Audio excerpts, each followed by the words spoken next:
निजिर उम्मती हायसी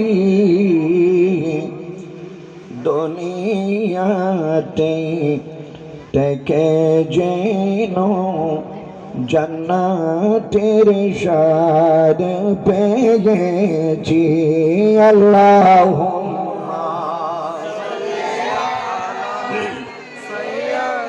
मौलाना मुहम्मद वाला अली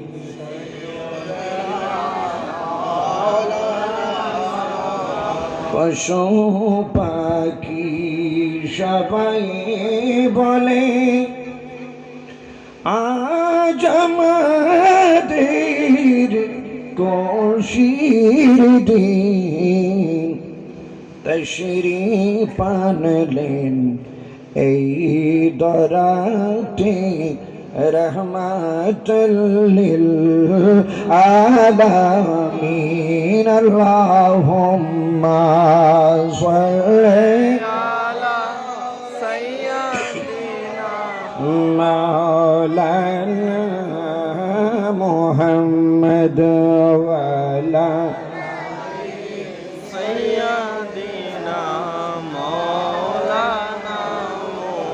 नूरे मोहम्मद सल्ले अला तुमी बादशाह नूरे मोहम्मद सल्ले अला तुमी बादशाह मुज़म्मिल मुदासिर यासीन तहा दरशान मोहम्मद फातोहा ख़त्म नबूवत नूरे खुदा तुमी बादशाह कामली वाला नूरे मोहम्मद तुमी बादशाह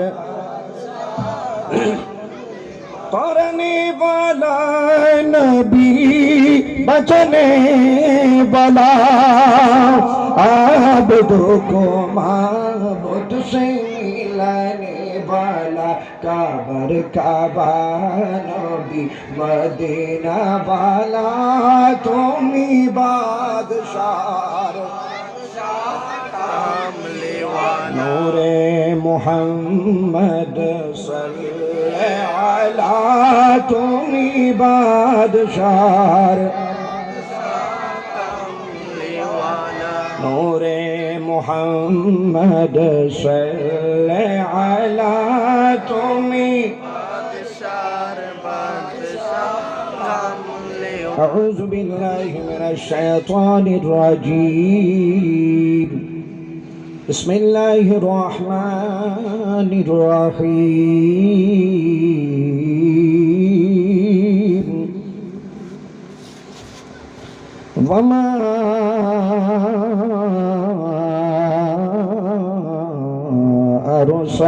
अरसलनाका इल्ला रहमतल लिल आलमीन सदक़ल्लाहुल मौलानाल अज़ीम व सदक़ रसूलुहुन नबियुल हबीबुल करीम व नहनु अला ज़ालिका लमिनश शाहिदीन वश्शाकिरीन वल्हम्दुलिल्लाहि रब्बिल आलमीन मौलाय रब्बि सल्लि वसल्लिम व बारिक अलैहि नई अटलांटिक नई पैसिफिक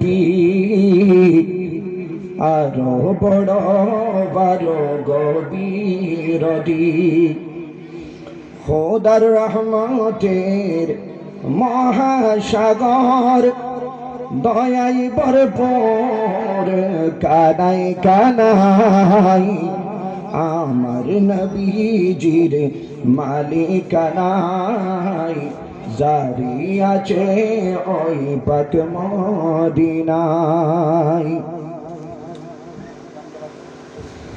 অনাবৃষ্টির কড়া সর্বনাশী দুর্ভিক্ষে পড়ে মদিনাবাসী, সাহাবীদের যারা কৃষক চাষী অভাবে হারাই মুখের হাসি, নবীর পাঁচ আঙ্গুলে ঝরনা ছুটিলে তৈ তৈ পানিতে মদিনা বাসায়, আমার নবীজির মালিকানায় জারি আছে ওই পাক মদিনায়। মুআজ্জিজ মুহতারামুল মাকাম ওয়াজিবুল ইহতিরাম উপস্থিত, চলো মদিনার পথে যুব একতা সংঘের ব্যবস্থাপনায় প্রিয় নবী হযরত মুহাম্মদ মুস্তাফা সাল্লাল্লাহু তাআলা আলাইহি ওয়াসাল্লামের এই ধরাই শুভাগমন উপলক্ষে আয়োজিত পবিত্র ঈদ মিলাদুন নবী সাল্লাল্লাহু আলাইহি ওয়াসাল্লাম উদযাপনের লক্ষ্যে আজিমুশান নূরানী ঈমানী মাহফিলের মোহতারাম প্রধান মেহমান, ঐতিহ্যবাহী দ্বীনী শিক্ষা নিকেতন ফয়জুল বাড়ি সিনিয়র ফাজিল ডিগ্রি মাদ্রাসার সম্মানিত ভারপ্রাপ্ত অধ্যক্ষ মহোদয়, পশ্চিম কুলসি হযরত সিদ্দিক আকবর রাদিয়াল্লাহু তাআলা আনহু জামে মসজিদের সম্মানিত খতিব মুকাররম,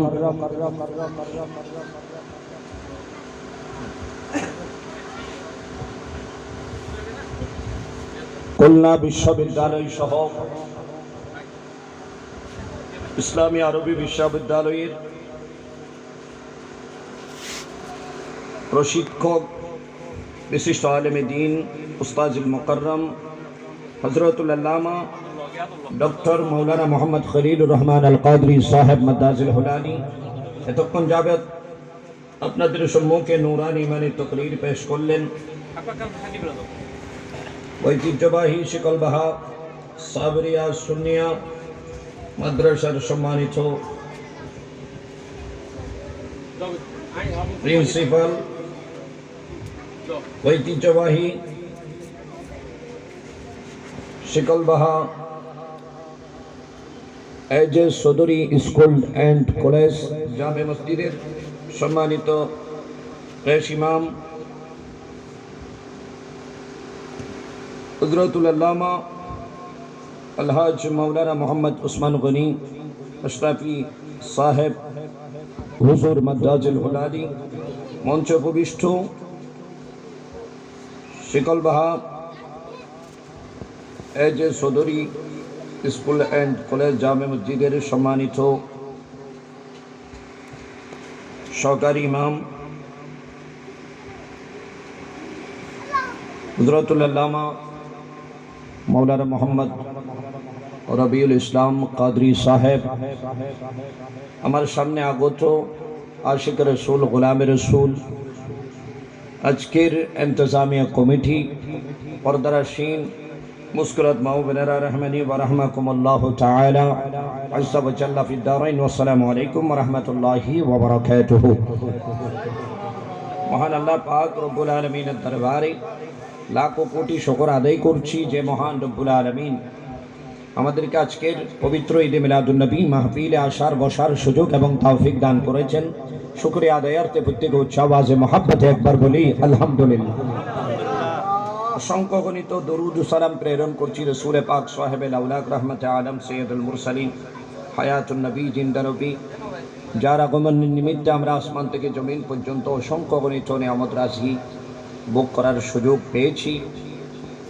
আল্লাহ তাআলা আমাদেরকে এত ধন্য করেছেন, তারই শুকরিয়া আদায়ের প্রত্যেক উচ্চ আওয়াজে আরেকবার বলি আলহামদুলিল্লাহ। আমরা এমন একজন রসুলকে পেয়েছি যে রসুলের আগমনের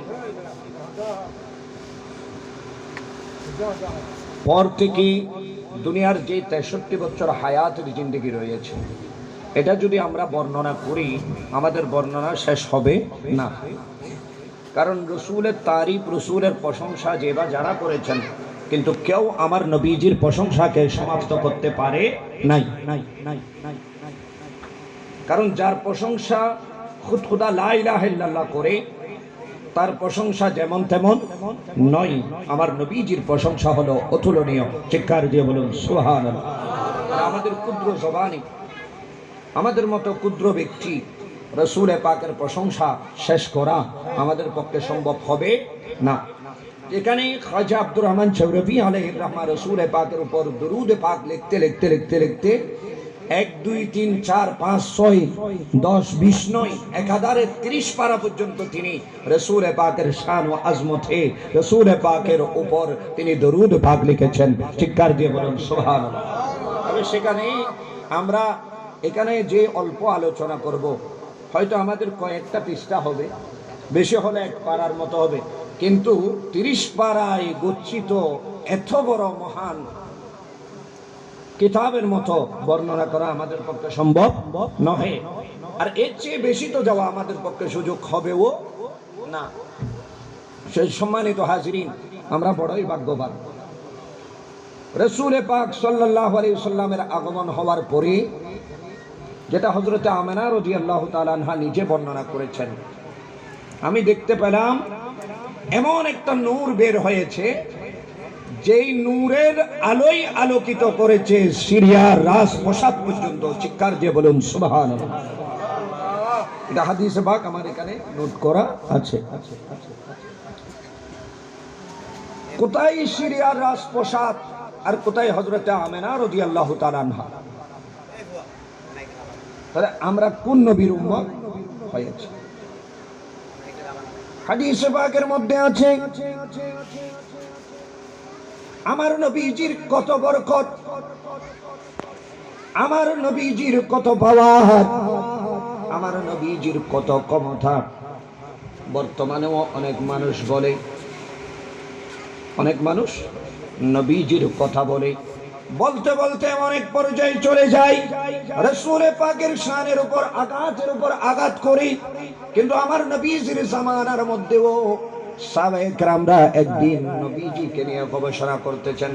কেউ বলতেছেন আদম আলাইহিস সালামকে সফিউল্লাহ বানিয়েছেন, কেউ বলতেছেন হযরতে ইব্রাহিম আলাইহিস সালামকে খলিলুল্লাহ বানিয়েছেন, কেউ বলতেছেন হযরতে ইসমাঈল আলাইহিস সালামকে, হযরতে মূসা আলাইহিস সালামকে কলিমুল্লাহ বানিয়েছেন, কেউ বলতেছেন হযরতে ঈসা আলাইহিস সালামকে রূহুল্লাহ বানিয়েছেন। আর আমার নবীজিকে কি বানিয়েছেন? তখন আমার নবীজি শুনতে পেয়ে নবীজি সাল্লাল্লাহু আলাইহি ওয়াসাল্লাম বলেছেন, ইব্রাহিম আলাইহিস সালামকে খলিলুল্লাহ, আদম আলাইহিস সালামকে সফিউল্লাহ, নূহ আলাইহিস সালাম, হযরতে মূসা আলাইহিস সালামকে কলিমুল্লাহ, হযরতে ঈসা আলাইহিস সালামকে রূহুল্লাহ, আর আমি রাসূল পাক সাল্লাল্লাহু আলাইহি ওয়াসাল্লামকে আল্লাহ পাক রব্বুল আলামিন বানিয়েছেন হাবিবুল্লাহ। চিৎকার দিয়ে বলুন সুবহানাল্লাহ। এখানে আমার নবীজি কথা বলা মানে হলো আমার নবীজির কথার দ্বারা বোঝায়, যখন 2 জন মানুষ কথা বলে, 3 জন মানুষ কথা বলে, 4 জন মানুষ কথা বলে, সেখানে যার প্রসঙ্গে কথা বলা হচ্ছে তিনি যখন কথা বলবে, পরবর্তী এসে হয় পরবর্তী স্টেজ থেকে বোঝা যায়, ওনার কথার দ্বারা বোঝা যায় বাকিদের চেয়ে ওনার আলোচনা উঁচু এবং মখানের। ঠিক কিনা? বাকিদের আলোচনার চেয়ে এই আলোচনা শ্রেষ্ঠ হবে, না হয় উনি কথা বলতেন না। তাহলে আমার নবীজি হলেন হাবিবুল্লাহ। বিরাট লম্বা হাদিস, আমি সেদিকে যাচ্ছি না, কারণ এই দিকের বর্ণনা আমি এই পাড়ার মধ্যে মহল্লার মধ্যে পড়েছি। তাহলে আমার নবীজি কেমন নবী? হযরত মাওলা আলী শের খুদা রাদিয়াল্লাহু তাআলা আনহু একদিন রাসূল পাক সাল্লাল্লাহু আলাইহি ওয়াসাল্লাম আলী রাদিয়াল্লাহু তাআলা আনহুকে ডাকলেন। হযরত আলী রাদিয়াল্লাহু তাআলা আনহু যেতে একটু লেট হলো। তখন আমার নবীজি হযরত আলী রাদিয়াল্লাহু তাআলা আনহুকে জিজ্ঞেস করলেন, আলী তোমার আসতে লেট হলো কেন? তোমার কি হয়েছে? তুমি চোখের মধ্যে হাত দিয়েছো কেন? মওলা আলী শের খুদা বলে, ইয়া রাসূলুল্লাহ সাল্লাল্লাহু তাআলা আলাইহি ওয়াসাল্লাম, ইয়া রাসূলুল্লাহ আমার চোখের মধ্যে ব্যথা করছে, আমার চোখের মধ্যে প্রচন্ড ব্যথা হচ্ছে। ইয়া রাসূলুল্লাহ আমার চোখের মধ্যে কিছু সমস্যা দেখা দিচ্ছে। তখন আমার নবীজি সাল্লাল্লাহু তাআলা আলাইহি ওয়াসাল্লাম দেরি করলেন না, নবীজির নূরানি তুত মোবারক নিয়ে আলী রাদিয়াল্লাহু তাআলা আনহুর চোখের উপর নবীজির নূরানি হাতকে মালিশ করে দিলেন। চিৎকার দিয়ে বলুন সুবহানাল্লাহ। সেই দিন থেকে মাওলা আলী শের খুদা যখন শীত আসতো তখন তিনি গরমের পোশাক পরতেন, যখন গরম আসতো তখন তিনি শীতের পোশাক পরতেন। বিভিন্ন মকানের মধ্যে তিনি সফরে যেতেন। মওলা আলী শের খুদার পোশাককে ভিন্নতা দেখতেন। সাহাবায়ে কেরামরা সবাই শীতকালে শীতের পোশাক, গরমকাল আসলে গরমকালের পোশাক পরতো। এখন আমরা পরে আসছি না, সবাই গরমকাল উপলক্ষে গরম পড়তেছে, সেই জন্য আমরা শীতের কোনো পোশাক আমাদের গায়ের সাথে আনি নাই।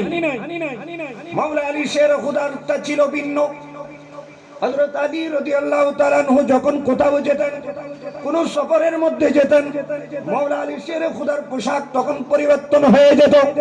মাওলা আলী শের খুদা পোশাক এমন ভাবে পরতেন, শীতকালে তিনি গরম পোশাক আর গরমকালে তিনি শীতের পোশাক। চিৎকার দিয়ে বলুন সুবহানাল্লাহ। আর জোরে বলুন না সুবহানাল্লাহ। সুবহানাল্লাহ এটা এমন একটা জিনিস যে জমা রাখতে হবে না, জমা রাখতে টাকা পয়সা আজকে মিলাদুন নবী উপলক্ষে যারা দিয়েছেন তারা কিন্তু চিন্তা করেছেন কালকে কি খাবে, খাওয়ার জন্য আছে কিনা, সারা মাস চলতে পারবে কিনা, মিলাদুন নবীতে দিয়ে গেলে আবার কমে যাবে, হয়তো আমার সমস্যা হবে, কিন্তু সুবহানাল্লাহ আলহামদুলিল্লাহর ব্যাপারে ওরকম কোনো সমস্যা হবে কিনা, সমস্যা হবে কিনা। বুখারী শরীফের হাদিসের মধ্যে এই হাদিসটা তকরার হয়েছে। দুটো কালাম সবচেয়ে সহজ, যেটা উম্মতে মুহাম্মাদি তার লিসান দিয়ে উচ্চারণ করা কি সহজ, তার মধ্যে একটা হলো সুবহানাল্লাহ আর একটা হলো আলহামদুলিল্লাহ। জোরে বলুন সুবহানাল্লাহ।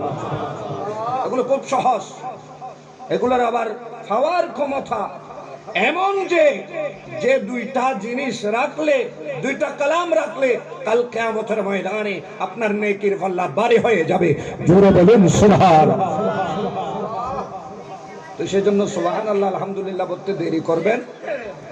সুবহানাল্লাহ এটা আমরা কার প্রশংসা করতেছি? নাকি হুজুরের?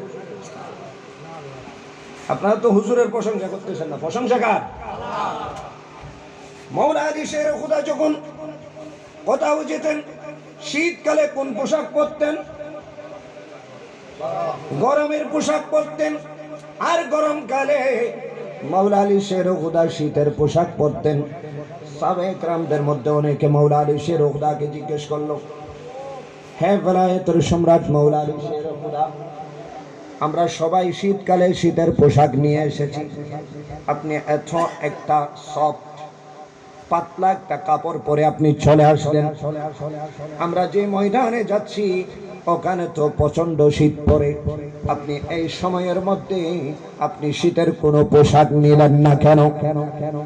হযরত আলী রাদিয়াল্লাহু তাআলা আনহু বলে, রাসূল পাক সাল্লাল্লাহু আলাইহি ওয়াসাল্লাম যখন আমাকে ডাকলেন, আমি আমার নবীজির সামনে গেলাম। নবীজি আমাকে জিজ্ঞেস করলো, আলী তোমার কি হয়েছে? আমি নবীজিকে বললাম, ইয়া রাসূলুল্লাহ আমার চোখের মধ্যে ব্যথা হচ্ছে, আমার চোখের মধ্যে কিছু সমস্যা দেখা দিচ্ছে। ওই দিন থেকে রাসূল পাক আমাকে আর দেরি করলেন না, নূরানি তুত মুবারক নিয়ে রাসূল পাকের হাতের আঙ্গুল যখন আমি আলী রাদিয়াল্লাহু তাআলা আনহুর দুই চোখের মধ্যে মালিশ করে দেই, তখন আমি আলী রাদিয়াল্লাহু তাআলা আনহুর শুধু চোখের ক্ষমতা বাড়ছে তা নয়, আমি আলী রাদিয়াল্লাহু তাআলা আনহুর শরীরের চামড়ার ক্ষমতাও বেড়ে গিয়েছে। জোরে বলুন সুবহানাল্লাহ। মাওলা আলী শের খুদা বলে, সেই দিন থেকে আমি আলী রাদিয়াল্লাহু তাআলা আনহু শীত কিংবা গরম, অথবা শীত নয় গরম নয়, আমি কোনো কিছু উপলব্ধি করতে পারতাম না। কারণ আমার নবীজির নূরানি হাতের ক্ষমতাই আমার থেকে শীত গরম দুটোটাকে কেড়ে নিয়েছে। জোরে বলুন সুবহানাল্লাহ। রাসূল পাক সাল্লাল্লাহু আলাইহি ওয়াসাল্লাম তখন হযরত আলী রাদিয়াল্লাহু তাআলা আনহু জন্য আমার নবীজি দোয়া করলেন। নবীজি দোয়া করার সাথে সাথে আল্লাহ তাআলা কবুল করে ফেললেন। আমার নবীজি হাত তুলে মওলা আলী শের খোদার জন্য দোয়া করলেন। আমার নবীজি আল্লাহর দরবারে বলতেছেন, আই বারি তাআলা, যুদ্ধের মধ্যে আমি একজন সেনা প্রধান নিযুক্ত করতে যাচ্ছি। তিনি যেমন তেমন নয়, যার ভিতরে আপনার এবং আপনার হাবিব পাকের মহব্বত রয়েছে। জোরে বলুন সুবহানাল্লাহ। যার ভিতরে আপনার এবং আপনার হাবিব পাকের মহব্বত রয়েছে, আর যাকে আপনার হাবিব মহব্বত করে আপনিও মহব্বত করবেন। আর তিনি হচ্ছেন এমন একজন মহান ব্যক্তি যাকে যুদ্ধের ময়দানে প্রেরণ করা হলে ওই ব্যক্তি প্রয়োজনে নিজেকে শাহাদাতের মর্তবা পর্যন্ত পৌঁছিয়ে দিবে, কিন্তু কোনো অবস্থায় পিছনে ফিরে আসবে না। জোরে বলুন সুবহানাল্লাহ। আমার নবীজির দোয়া আল্লাহ পাক রব্বুল আলামিন কবুল করে নিলেন, কারণ আমার নবীজি এমন একজন মহান নবী ছিলেন। শুধু আমার নবী নয়, কোন নবী যখন আল্লাহর দরবারে প্রার্থনা করে আল্লাহ পাক রব্বুল আলামিন নবী রাসূলদের দোয়ার সাথে সাথে আল্লাহর দরবারে কবুল করে ফেলে। জোরে বলুন সুবহান। তাহলে আমার নবী নূরানি হাতের ক্ষমতা কেমন? আমার নবীর নূরানি হাতের ক্ষমতা কেমন? নবীজির সাথে তাল্লুক হলে, সম্পর্ক হলে, ঈদ মিলাদুন নবীর সাথে যাদের সম্পর্ক হবে তাদের ক্ষমতা কেমন? ঈদ মিলাদুন নবীর সাথে যদি আপনি সম্পর্ক করেন তাহলে আপনার সম্পর্ক যেমন তেমন নয়। মিলাদে মুস্তাফার আলোচনা শুনলে, মিলাদে মুস্তাফার আলোচনা করলে লাভ আছে নাকি ক্ষতি আছে? কেমন লাভ আছে? একদিন হযরত আব্বাস রাদিয়াল্লাহু তাআলা আনহু মিলাদ মুস্তাফার দিন তিনি তার পরিবারের সদস্যদেরকে নিয়ে আলোচনা করছেন। হঠাৎ আমার নবীজি দেখতে পেলেন। নবীজি গিয়ে তখন শুনলেন, কিছুক্ষণ শোনার পরে আমার নবীজি বলে, হাল্লাত লাকুম শাফাআতি, তোমাদের জন্য শাফাআত করা আমি রাসূলের উপর ওয়াজিব হয়ে গিয়েছে। জোরে বলুন সুবহানাল্লাহ। নবীর মিলাদ শুনলে, নবীর মিলাদের আয়োজন করলে, নবীর মিলাদের আলোচনা করলে নবীজির শাফাআত ওয়াজিব হয়ে যায়। তাহলে কাল কিয়ামতের ময়দানে মিলাদ মুস্তাফার ওসিলায় আল্লাহ পাক রব্বুল আলামিন আমাদের প্রত্যেকের তকদীরে নবীজির শাফাআতকে কবুল করুন। প্রত্যেকে জুড়ে বলুন আমিন।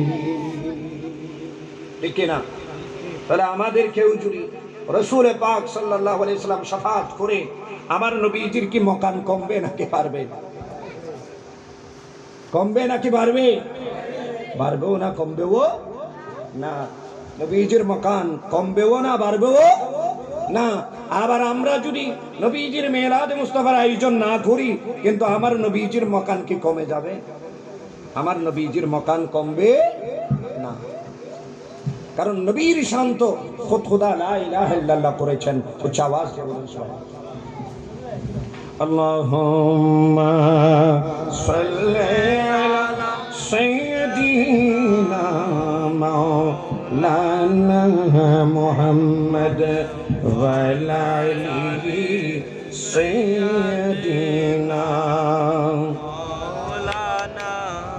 আর জোরে বলে আল্লাহুম্মা সাল্লি আলা সাইয়্যিদিনা মাওলানা মুহাম্মদ ওয়া আলা আলিহি সাইয়্যিদিনা মাওলানা মুহাম্মদ। আমার নবী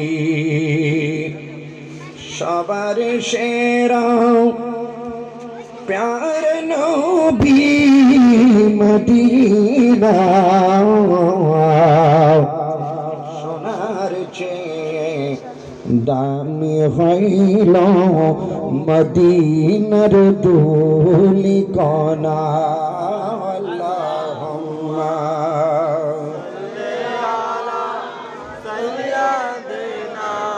مولانا محمد وعلى آله سيدنا مولانا محمد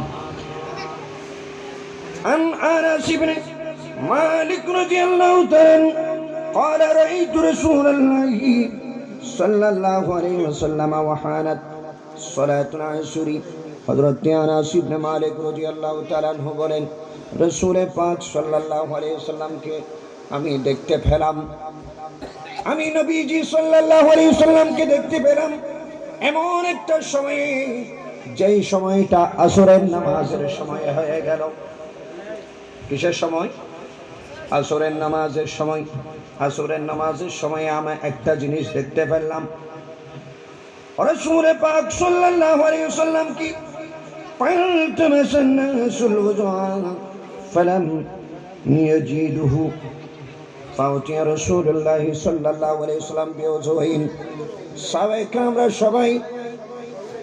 কেরামরা সবাই আসরের নামাজের ওই সময়ে আসরের নামাজ আদায় করার জন্য পানি খুঁজতেছেন কি খুঁজতেছেন পানি খুঁজতেছেন সবাই একটু মহব্বতে কি খুঁজতেছেন পানি খুঁজতেছেন হযরত আনাস ইবনে মালিক রাদিয়াল্লাহু তাআলা আনহু বর্ণনা করছেন আমি আবার নবীজিকে দেখতে পেলাম এমন সময়ে যখন আসরের নামাজের সময় শুরু হচ্ছে আসরের নামাজের সময় হলো ওই সময়ের মধ্যে সাহাবায়ে কেরামরা চতুর্পাশে ওযু করার জন্য পানি খুঁজতেছেন কিন্তু তারা কোথাও পানি পাচ্ছে না তখন ফাওয়াদা রাসূলুল্লাহ সাল্লাল্লাহু আলাইহি ওয়াসাল্লাম ফি যালিকাল ইনাই ইয়াদাহু وأمر الناس أن يتوضأوا منه قال فرأيت الماء তখন সাহাবায়ে কেরামদের মধ্যে আমার নবীজি বললেন সাহাবায়ে কেরামদেরকে তোমরা কিছু পানি নিয়ে আসো আমার নবীজি যখন বললেন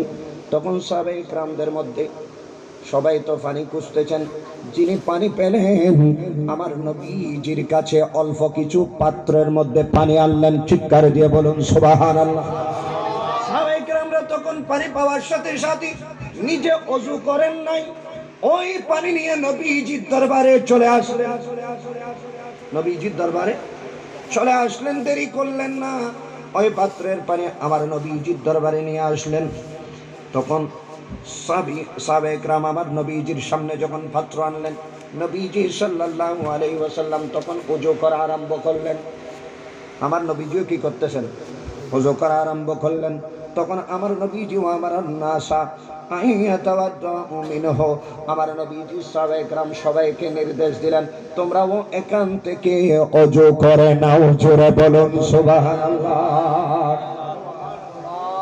অল্প পানি অল্প নবীজি ওযু করছেন সাহাবায়ে কেরামদেরকে বলছেন তোমরাও এখান থেকে ওযু করে নাও তখন সাহাবায়ে কেরামরা নবীর নির্দেশ পাওয়া মাত্রই আর দেরি করলেন না ক্বালা ফারাইতুল মাআ ইয়ানবুউ মিন তাহতি আসাবি হাত্তা তাওয়াদ্দাউ মিন ইনদি আখিরিহিম বর্ণনাকারী বর্ণনা করেছেন আমি যখন দেখতে পেলাম নবীজি সাল্লাল্লাহু আলাইহি ওয়াসাল্লাম নিজে ওযু করলেন সাহাবীদেরকে যখন ওযু করতে বললেন তখন সাহাবায়ে কেরামরা সবাই ওযু করতেছেন ওযু করা আরম্ভ করছেন আর আমি আমার নবীজির নূরানি হাতের দিকে দেখতে পাচ্ছি কিন্তু আমার নবীজির নূরানি হাতের আঙ্গুল থেকে নবীজির হাতের নিচ দিয়ে পানি উত্তোলিত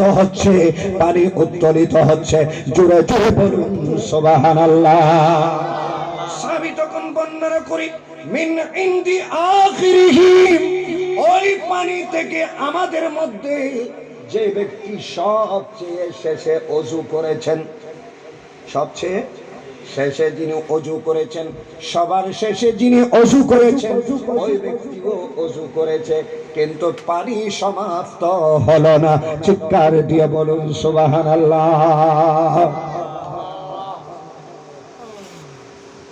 তাহলে আমার নবীজির নূরানি হাত বাজার সাথে সাথে পানি উত্তোলন আরম্ভ হয়েছে। জুড়ে বলুন না সুবহানাল্লাহ। না হয় একটা পাত্রে, এই যে মনে করেন এতটুকু পানি একটা পাত্রে রাখা হলে 50 জন মানুষের যদি হাত বাজা হয়, সবার হাতের মধ্যে তো পানি এগুলো চলে যাবে নাকি নয়? পানি আর থাকবে? অজু করার মতো কোনো পরিবেশ থাকবে? কয়েকজন করার পরে ওনার দাড়িতে কিছু বাঁচবে, মুখে কিছু বাঁচবে, হাতের মধ্যে বাঁচবে, পায়ের মধ্যে বাঁচবে। তাহলে ওই পানিগুলোর মাধ্যমে যদি অজু করা হয়, এভাবে 1 জন 2 জন 3 জন করার পরে পানি কমবে নাকি বাড়বে? কমবে নাকি বাড়বে? কমবে। আমার নবীজির নূরানি হাত বাজানো হয়েছে। আমার নবীজি নির্দেশ দিলেন সাহাবীদেরকে, তোমরা সকলে অজু করো। সাহাবায়ে কেরামরা আর প্রশ্ন করে নাই, ইয়া রাসূলুল্লাহ অল্প পানিতে আমরা এতজন সাহাবী কিভাবে অজু করব? আদব কেমন দেখছেন? ইয়া রাসূলুল্লাহ এত অল্প পানিতে আমরা অজু কিভাবে করব? এটা জিজ্ঞেস করে নাই। আমার নবীজি নির্দেশ দেওয়ার সাথে সাথে নবীজির নির্দেশ পালনের ধারা বাস্তবায়ন করতে আরম্ভ করেছে। জোরে জোরে বলুন সুবহানাল্লাহ। সেজন্য আল্লাহ পাক রব্বুল আলামিন কালামে মাজিদের মধ্যে ঘোষণা করি, মা আতাকুমুর রাসূলু ফাখুযুহু ওয়া মা নাহাকুম আনহু ফান্তাহু। আমার নবীজি যা বলে তোমরা করবে, নবীজি করতে বললে সেটা তোমরা করবে। আর আমার নবীজি যদি নিষেধ করে সেই দিকে তোমাদের যাওয়ার দরকার নাই। নবীজি যা নিয়ে এসেছেন, যা তোমাদেরকে করতে বলেছেন, যা তোমাদেরকে করার জন্য নবীজি নির্দেশ দিয়ে থাকেন, সমস্ত নির্দেশ তোমরা মানতে বাধ্য থাকবে, তোমাদের করা লাগবে। তোমরা যদি করো তোমরা সফল হবে, যদি না করো তোমরা বিফলে যাবে। আমার আল্লাহ পাক রব্বুল আলামিন সেই জন্য বলেছে, ওয়া মা নাহাকুম আনহু ফান্তাহু। আবার নবীজির নিষেধকে তোমাদের মানতে হবে। জোরে বলুন সুবহানাল্লাহ। তাহলে আমার নবীজির নূরানি হাতের মাধ্যমে, নূরানি হাতের মাধ্যমে পানি সৃষ্টি হয়েছে কিনা? হয়েছে কিনা? শুধু তা নয়, নবীজি সাল্লাল্লাহু তাআলা আলাইহি ওয়াসাল্লাম একদিন আমার নবীজি হুজরা শরীফ থেকে বের হয়েছে, এশারের নামাজ আদায় করবে। কিসের নামাজ? আমার নবীজি হুজরা থেকে বের হওয়ার পূর্বে বৃষ্টি আরম্ভ হলো। চতুর্পাশে মেঘাচ্ছন্ন হয়ে গিয়েছে। বৃষ্টির সাথে সাথে বাতাস আরম্ভ হয়েছে। নবীজি যখন বৃষ্টি একটু কমলো, আমার নবীজি তখন বের হচ্ছেন। কোথায় যাবেন? এশারের নামাজ আদায় করবেন, মসজিদে যাবেন। আমার নবীজি ঘর থেকে বের হওয়ার সাথে সাথে আল্লাহ পাক রব্বুল আলামিনের কুদরতি ক্ষমতায় নবীজির নূরানি জিসিম মোবারক থেকে একটা আলোর রশ্মি বের হয়ে যায়। জোরে বলুন সুবহানাল্লাহ। আমার নবীজির নূরানি জিসিম মোবারক থেকে আলোর একটা রশ্মি বের হয়ে যায়, যেভাবে আমরা টর্চ মারলে এদিক থেকে ওইদিকে আলোকিত হয়ে যায়, ঠিক না? টর্চ মারলে এদিক থেকে ওইদিকে আলোকিত হয়ে যায়। এটা কলস বাজারত বহুত দারোয়ান আছে না নাই? আছে না নাই? দারোয়ান হল তুমি বড় বড় গো কি আছে? টর্চ আছে। টর্চ বেরলে করে মারিলি এনে ওই আদ্রকি তো দোয়ানত কি আছে একটু দেখা যান না যায়, পন্ডিতকে নানাকে দেখা যান না যায়। আমার নবীজি যখন হুজরা শরীফ থেকে বের হলেন, নবীজি সাল্লাল্লাহু আলাইহি ওয়াসাল্লাম দেখতে পেলেন একটা আলোর রশ্মি বের হয়ে গিয়েছে। তখন কিন্তু বৃষ্টির সময়, বর্তমান সময়ের মধ্যে রাস্তার মধ্যে যেভাবে লাইটিং আছে সেভাবে লাইটিং এর ব্যবস্থা ছিল না, বিদ্যুতের কোনো ব্যবস্থা ছিল না। তৎকালীন সময়ে হারিকেল বাতি জ্বালাতো, বোম্বা জ্বালানো হতো। ওই বাতাসের মধ্যে অন্ধকার। নবীজি বের হওয়ার সাথে সাথে আলো হয়ে গিয়েছে। রাসূল পাক সাল্লাল্লাহু আলাইহি ওয়াসাল্লাম সেই আলোতে হুজরা শরীফ থেকে মসজিদে নববী পর্যন্ত দেখতে পাচ্ছেন। জোরে বলুন সুবহানাল্লাহ। আমার নবীজি তখন দেখতে পাচ্ছেন। নবীজি দেখতে পেলেন, নবীজির চোখের মধ্যে বলেন হযরতে কাদাদা। হযরতে কাদাদা এশারের নামাজ আদায় করার জন্য মসজিদে চলে আসলো। আমার নবীজি হুজরা শরীফ থেকে বের হয়ে এশারের নামাজ আদায় করার জন্য মসজিদে গেলেন। নবীজি কাদাদাকে দেখলেন। নামাজ শুরু করার পূর্বে আমার নবীজি কাদাদাকে বলল, ও কাদাদা, তুমি নামাজ আদায় করার পরে আমার জন্য ইন্তজার করবে। আমি যতক্ষণ তোমাকে যেতে বলবো না ততক্ষণ পর্যন্ত তুমি আমার জন্য অপেক্ষা করবে। জোরে বলুন সুবহানাল্লাহ। নবীর নির্দেশ মানবে নাকি মানবে না? মানবে নাকি মানবে না? একটু কথা বলতে হবে, মানবে নাকি মানবে না? আর হযরত কাদাদা উনি এমন একজন সাহাবী, নবীর আদেশ পাওয়ার সাথে সাথে এক কদমও তিনি আর নড়াচড়া করেন নাই। আমার নবীজি যতক্ষণ না বলেন ততক্ষণ পর্যন্ত কাদাদা রাদিয়াল্লাহু তাআলা আনহু নবীজির কথার অপেক্ষায় আছেন। জোরে বলুন সুবহানাল্লাহ। এশারের নামাজ আদায় করার পরে নবীজি কাদাদার হাতের মধ্যে একটা লাঠির মতো একটা লাঠি দিলেন, ছোট লাঠি, ছোট একটা লাঠি দিলেন। আমার নবীজি কাদাদাকে বলছেন, ও কাদাদা, তুমি এখন বাড়িতে যাবে, এটা তোমার জন্য জরুরত হবে, তোমার জন্য প্রয়োজন হবে। নবীজি বলে, কাদাদা, যখন তুমি বাড়িতে যাওয়ার সময় তুমি হাঁটবে তখন এই লাঠি তোমাকে আলো দিবে। জোরে বলুন সুবহানাল্লাহ। এটা তোমাকে কি দিবে? আলো দিবে। या टॉर्च लाइट सृष्टि वर्गित হতো ওই রাসূল পাকের দেওয়া লাঠিকে গবেষণা করে টর্চ লাইট শুরু করা হয়েছে। কথাটা বুঝাচ্ছে? কথাটা বুঝাচ্ছে? আমার নবীজি বলে, ও কাদাদা, তুমি যখন হাঁটবে তখন তোমাকে আলো দিবে। সামনে 10 কদম, পিছনে 10 কদম। আমরা যেগুলো টস মারি সামনে মারলে পিছনে দেখা যায়, হ্যাঁ? কিন্তু আমার নবীজি কাদাদা কেমন একটা টসের ব্যবস্থা করে দিলেন। ওই টসে শ্বাস দিতে হয়, শ্বাস দিতে হয়। নবীজির একেবারে শ্বাস দিয়ে দিয়েছেন, আনলিমিটেড তুমি এটাকে চালাইতে পারবে। যখন অন্ধকারে দেখবে তখন সেটাকে ব্যবহার করবে। সামনে 10 পিছনে 10 কদম করে তোমাকে আলো দান করবে। জোরে বলুন সুবহানাল্লাহ। আছে না নাই? তো সেজন্য আমি একটা নাত পড়েছিলাম, আমার নবীজির মালিকানায় জারি আছে পাক মদিনায়। আমার নবীজির মালিকানায় জারি আছে ওই পাক মদিনায়। নয় রে আটলান্টিক, নয় প্যাসিফিক, আরো বড় আরো গভীর দিক। খোদার রহমতের মহাসাগর, দয়াই ভরপুর কানাই কানাই। আমার নবীজির মালিকানায় জারি আছে পাক মদিনা। আরে জোরে, আমার নবীজির মালিকানায় জারি আছে ওই পাক মদিনায়। অনাবৃষ্টির কড়া সর্বনাশী দুর্ভিক্ষে পড়া মদিনাবাসী। সাহাবীদের যারা কৃষক চাষী, অভাবে হারাই মুখের হাসি। নবীর 5 আঙ্গুলে ঝরনা ছুটিলে, নবীর 5 আঙ্গুলে, আমাকে একটু সাহায্য করতে, নবীর 5 আঙ্গুলে তৈ তৈ পানিতে মদিনা বাসায়।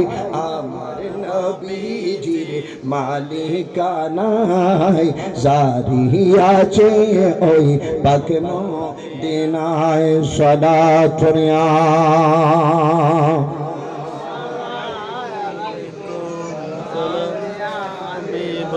এটাও হাদিস, এটাও কি হাদিস, যেহেতু বাংলায় বলে ফেলছে আর বলার দরকার নাই, সবাই বুঝেছেন।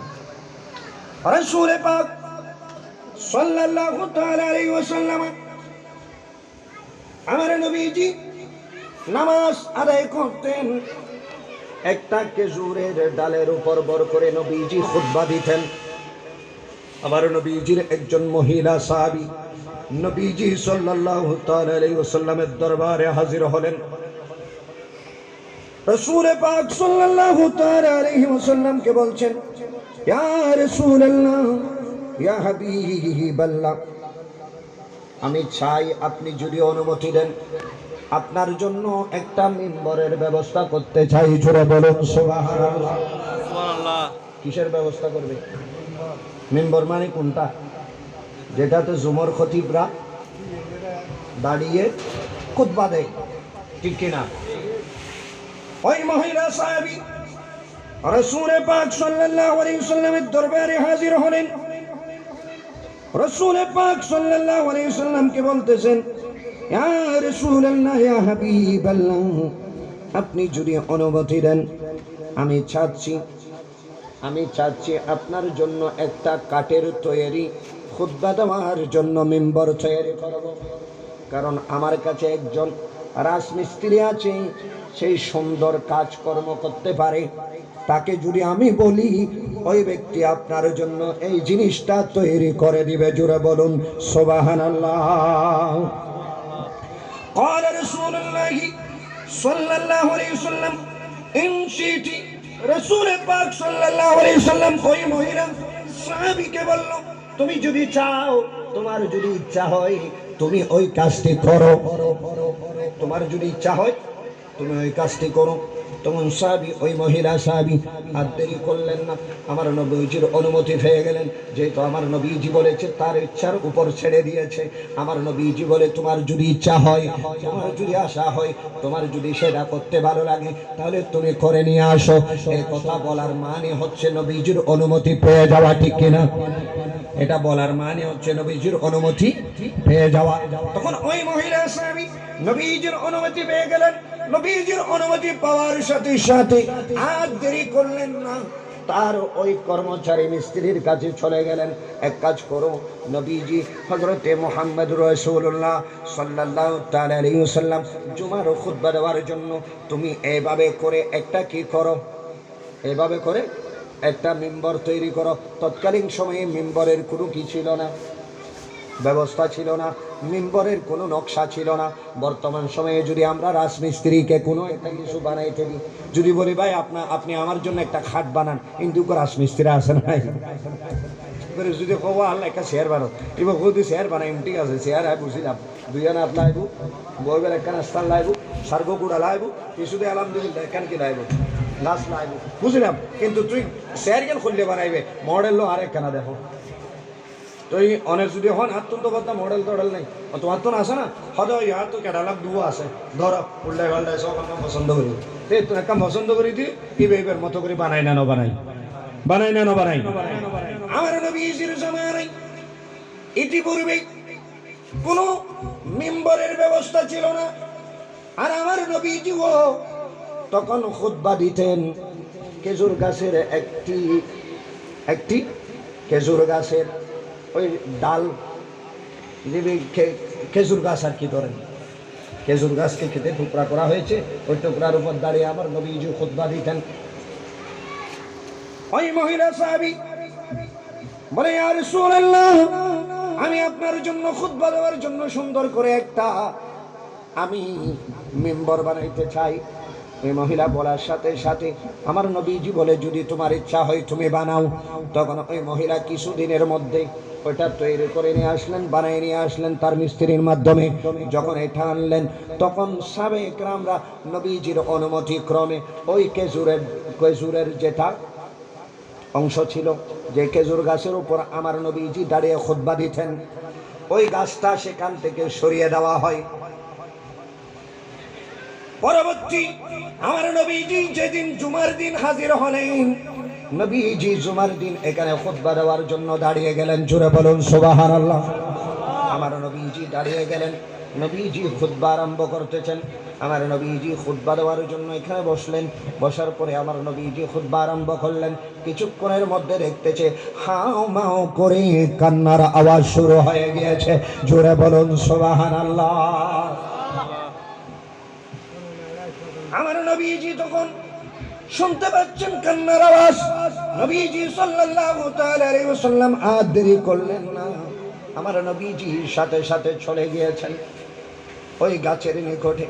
নবীজি সাল্লাল্লাহু আলাইহি ওয়াসাল্লাম দেরি করলেন না, ওই গাছের নিকটে গিয়ে আমার নবীজি গাছটাকে জড়িয়ে ধরলেন। জোরে বলুন সুবহানাল্লাহ। আবার নবীজি জড়িয়ে ধরার পরে গাছটা এমন ভাবে কান্নাকাটি করতেছে। একটা ছোট বাচ্চা যখন কান্নাকাটি করে, ওই ছোট বাচ্চা কান্নাকাটি করার সময় এক পর্যায়ে এসে এমন ভাবে ফুফাই ফুফাই কান্নাকাটি করে, তার বাবা যখন তাকে সিনার মধ্যে নেয়, বাবার এদিক ওদিক সমস্ত জায়গায় বিছাই ফেলে একের পর এক সে ফুফ ফুফ করে দুধ দুধ করে কান্নাকাটি আরম্ভ করে। ওইভাবে গাছটা কান্নাকাটি আরম্ভ করে দিলেন। নবীজি সাল্লাল্লাহু আলাইহি ওয়াসাল্লাম তখন বুঝতে পেরেন। আমার নবীজি তখন তাকে জড়িয়ে ধরলেন, হাত বুলিয়ে দিলেন। কিছুক্ষণের মধ্যে দেখা গেল ওই গাছটির কান্নাকাটি বন্ধ হয়ে গিয়েছে। জোরে বলুন না সুবহানাল্লাহ। ওনা তো বিশেষ নুয়ার এটা পারে কিনা আমার নবীজি? আল্লাহ ক্ষমতা দিয়েছেন কিনা? এটা আমি হাদিস বলছি, এখানে নোট করা আছে। সময় কম, হুজুর চলে আসছে।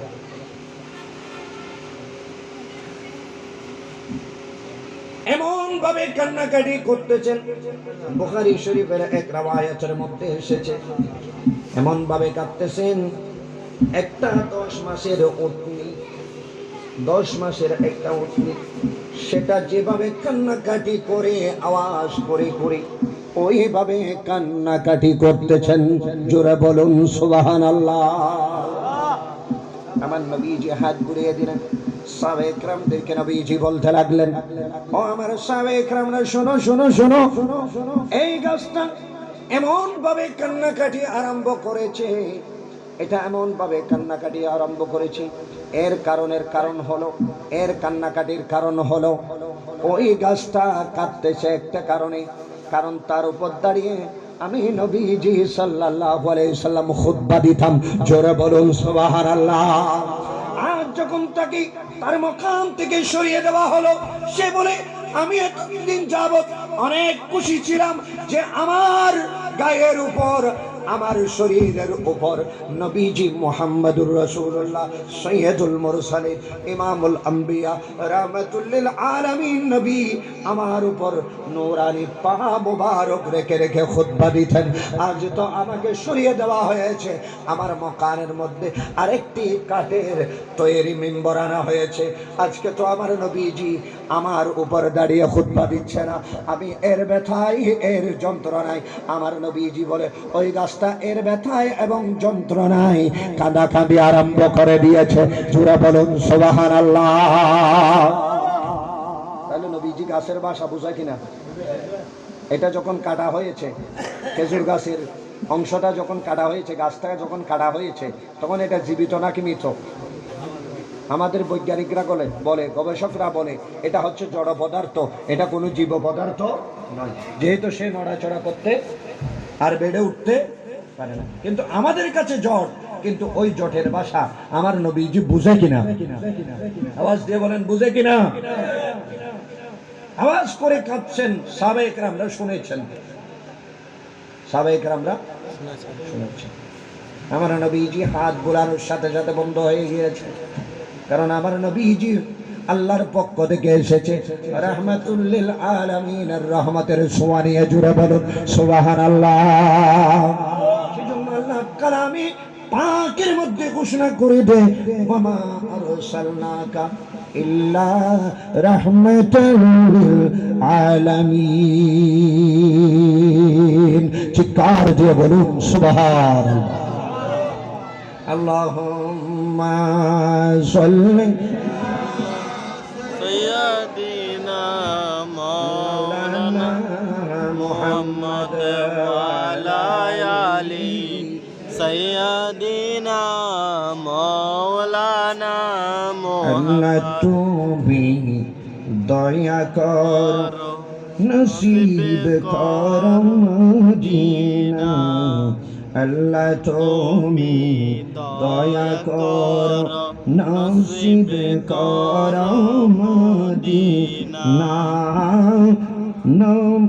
মদিনা শরীফ না নিয়া কবরেতে নিও না আল্লাহুম্মা সাল্লি আলা سيدنا مولانا নবিয়ানা شافيانا مولانا محمد اللهم صل صل على سيدنا محمد محمد نبينا شافيانا مولانا محمد আসমানে মেঘ চলে ছায়া দিতে পাহাড়ের আর সুগলে ঝরনার পানিতে বিজুলি সাহাই মালা হতে পূর্ণিমার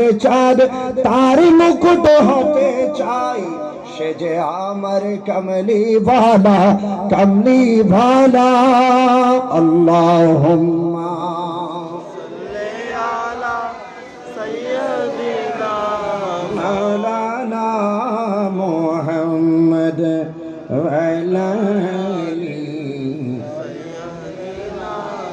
مولانا محمد হযরত আব্দুল্লাহ ইবনে জাফর রাদিয়াল্লাহু তাআলা আনহু তিনি বলেন আমি দেখতে পেলাম রাসূল পাক সাল্লাল্লাহু আলাইহি ওয়াসাল্লাম একদিন আমাকে ডাকলেন এমন একটা কথা বলবেন নবীজি সাল্লাল্লাহু আলাইহি ওয়াসাল্লাম বলে আমি এমন একটা তোমাকে কথা বলবো যে কথা তুমি কাউকে বলতে পারবে না আমি এমন একটা কথা বলবো যে কথা যে আলোচনা তুমি কাউকে বলতে পারবে না গোপনীয় কথা রাসূল পাক সাল্লাল্লাহু আলাইহি ওয়াসাল্লাম এটা বললেন এটা বলার পরে নবীজি সাল্লাল্লাহু আলাইহি ওয়াসাল্লাম হাজত সারার জন্য দূরে চলে গেলেন কোথায় গেলেন একটু দূরে চলে যাচ্ছেন নবীজি সাল্লাল্লাহু আলাইহি ওয়াসাল্লাম হাজত সারবেন আমার নবীজি তখন পছন্দ করতেন হাজত সারার সময় আমার নবীজি কোনো ওয়াল অথবা কোনো একটি খেজুর গাছকে নবীজি বাছাই করে নিতেন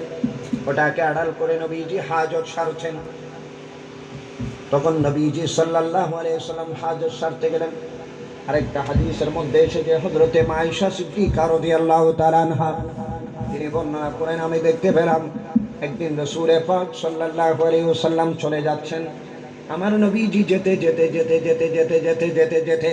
জঙ্গলের গভীরে নবীজি চলে যাচ্ছেন কোথায় গভীর জঙ্গলে চলে যাচ্ছেন আমি আয়েশা নবীজিকে ফলো করতেছি নবীজি সাল্লাল্লাহু আলাইহি ওয়াসাল্লাম কিছুক্ষণ এক মকানের মধ্যে বসলেন বসার পরে আমার নবীজি উঠে গেলেন তখন আয়েশা সিদ্দিকা নবীজি চলে আসলেন চলে আসার পরে আয়েশা সিদ্দিকা রাদিয়াল্লাহু তাআলা আনহা ওই মকানের মধ্যে গেলেন নবীজি কোথায় গিয়েছেন কি করেছেন সেটা তিনি তালাশ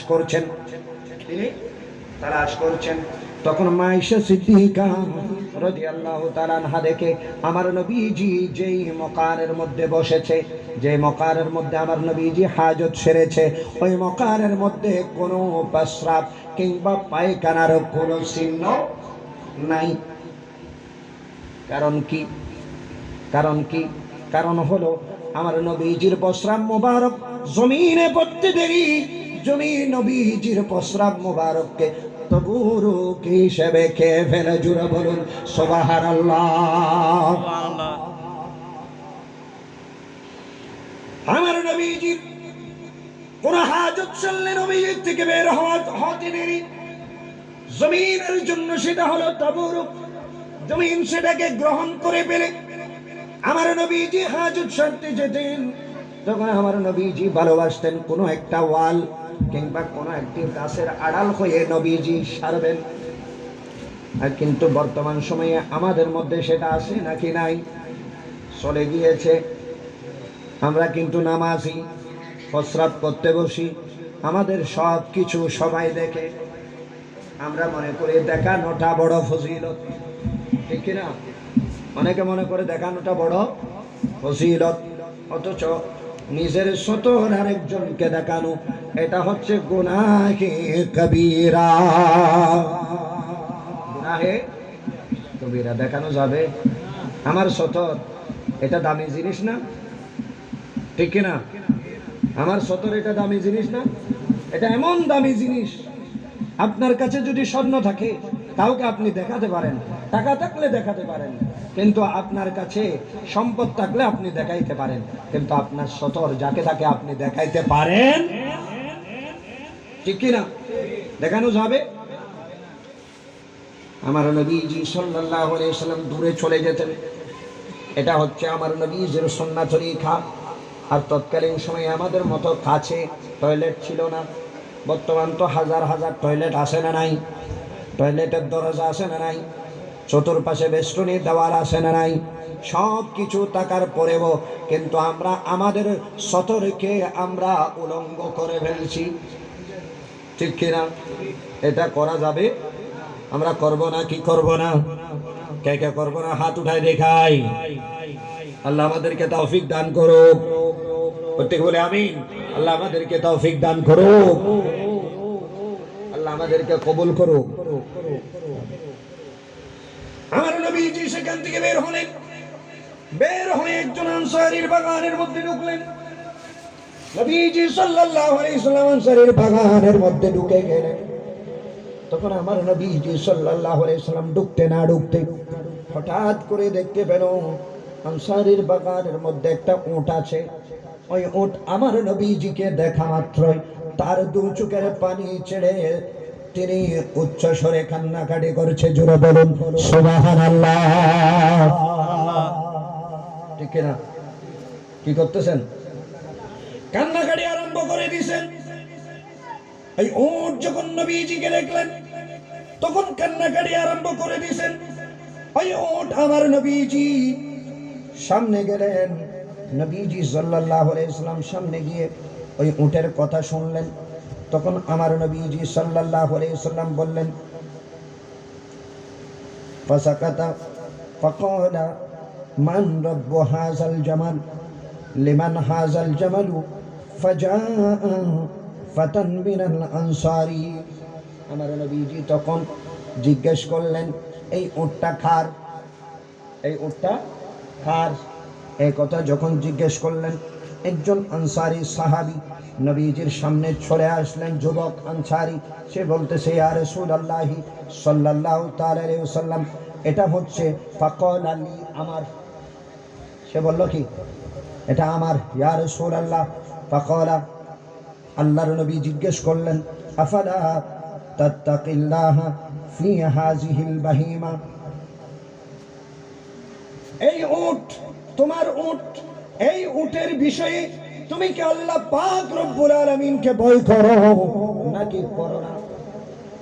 এই কথা আমার নবীজি ওই সাহাবীকে জিজ্ঞেস করলেন। সাহাবীকে জিজ্ঞেস করার পরে সাহাবী বলে, ইয়া রাসূলুল্লাহ সাল্লাল্লাহু তাআলা আলাইহি ওয়াসাল্লাম, আল্লাতী মাল্লাকাকা আল্লাহু ইয়াহু ফাইন্নাহু শাকা ইলাইয়া আন্নাকা তুজিআহু ওয়া তুদীবুহু। তখন সাহাবী বলে, ইয়া রাসূলুল্লাহ সাল্লাল্লাহু আলাইহি ওয়াসাল্লাম, এই উটের মালিক আমি হয়েছি, ওই উটের মালিক আমি হয়েছি, আমার কিন্তু ভয় আছে আল্লাহ পাক রব্বুল আলামিনের শাস্তিকে। ইয়া রাসূলুল্লাহ কি হয়েছে?